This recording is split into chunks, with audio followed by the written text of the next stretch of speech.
ତାରିଣୀରୁ return କଲାବେଳେ ମାମାକୁ ମୁଁ ଗୋଟେ ଦେଇ ଦେଇଥିଲି ଆପେଲ୍। ସେ ଖାଉଥିଲା। ମୁଁ ତାକୁ ଏଇଠି କହୁଥିଲି କେମିତି ଆଁ କରିକି ଖାଇବୁ, ବଡ଼ ଆଁ କରିକି। ଯେଉଁ ଲୋକମାନେ ତାରିଣୀ ଯାଇଥିବେ ସେମାନେ ନିହାତି ଭାବରେ ଜାଣିଥିବେ କି ରୋଡ଼ ସାଇଡ଼ରେ ବହୁତ ଜଣ ଲୋକ ବସିଥାନ୍ତି, ପରିବା ବିକ୍ରି ହେଉଥାଏ।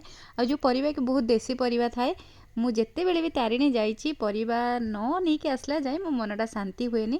ଗାଡ଼ିରେ ବହୁତ ସାରା ଲୋକ ଯାଉଥାନ୍ତି, ଏମିତି ରଖି ରଖି ଗାଡ଼ି ରଖି ରଖି ପରିବା କିଣି କିଣି। ଆଉ ଏମିତି ତ ହେଇପାରିବନି, ମୁଁ ପୁଣି ଦେଶୀ ପରିବା ଦେଖିବି ଆଉ ନ ଆଣିବି। ମୁଁ ଗୋଟେ ହେଉଛି ବଡ଼ ପରିବା ଲୋଭୀ। ତ ଏଇଠି ଥିଲା, ତାପରେ ଛୋଟ ଛୋଟ ବାଇଗଣ, କଣ୍ଟାମୁଣ୍ଡି ବାଇଗଣ, ସବୁ ପରିବା କିଣିକି ତ ମନ ଶାନ୍ତି ହେଇଗଲା। ତା ସହିତ ପେଟ ପୂଜା ବି ହେବା ଦରକାର। ତ ଫାଷ୍ଟ ଆମେ ଯାଇକି ଷ୍ଟାର୍ଟରରେ ମଗେଇ ଦେଇଥିଲୁ ପାମ୍ପଡ଼।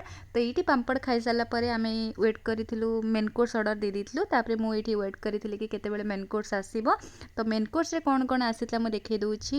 ଭେଜ୍ର ଏଇଠି ବହୁତ ଗୁଡ଼ା ଆଇଟମ୍ ଥିଲା। ତା ସହିତ ଆମେ ମଗେଇ ଦେଇଥିଲୁ ଦେଶୀ ଚିକେନ୍। ଏଇଠି ଗୋଟେ କଞ୍ଚା ଟମାଟୋର ସେ ଚଟଣି ଦେଇଥିଲେ, ଏତେ ଟେଷ୍ଟି ଥିଲା।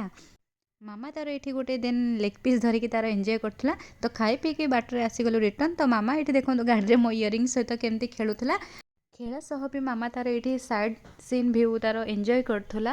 ତ ମ୍ୟାଡ଼ାମ୍ ସବୁ ଏଇଠି ତାର ଏନ୍ଜୟ କରି କରି ଲାଷ୍ଟକୁ ମ୍ୟାଡ଼ାମ୍ ଆମର ଚଷମା ପିନ୍ଧିକି ଶୋଇପଡ଼ିଛନ୍ତି। ତ ଚଷମା ଏଇଠି ମୁଁ ଖୋଲିଦେବାରୁ ମ୍ୟାଡ଼ାମ୍ ତାଙ୍କ ଟେରିକି ଅନେଇ ଦେଇକି ପୁଣି ଆଉ ଥରେ କ'ଣ କଲେ ନା ଶୋଇପଡ଼ିଲେ। ମୁଁ ଏଇଠି ମୋର ବ୍ଲଗ୍କୁ ଏଣ୍ଡ କରୁଛି। ଦେଖାଯିବ ପୁଣି ଆଉ ଗୋଟେ ବ୍ଲଗ୍ରେ। Tata bye Bai.